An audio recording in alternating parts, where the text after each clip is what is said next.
Sa iba pang balita, tiniyak naman ng pambansang pulisya ang police visibility sa mga lungsod ng Caloocan, Malabon, Navotas at Valenzuela upang mapanatili ang maayos at matahimik na pagdiriwang ng Kapaskuhan. Ang balitang yan tinutukan ni Edwin Duque.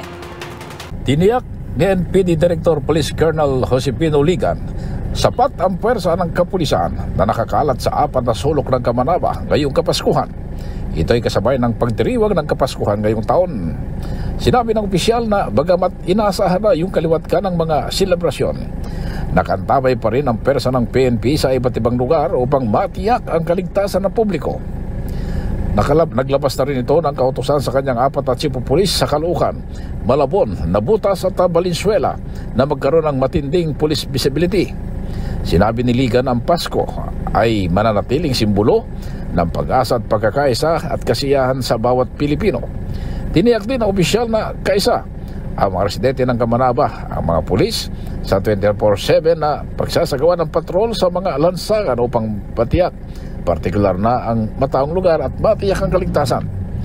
Sa katunayan na niya ay nakipag-ugnayan na sila sa mga negosyante o may-ari ng mga establishmento upang maiwasan na rin ang anumang krimen ngayong holiday season. Para sa MBC TV Network News, ako si Edwin Duque, nagulat para sa DZRH, una sa Pilipinas, una sa Pilipino.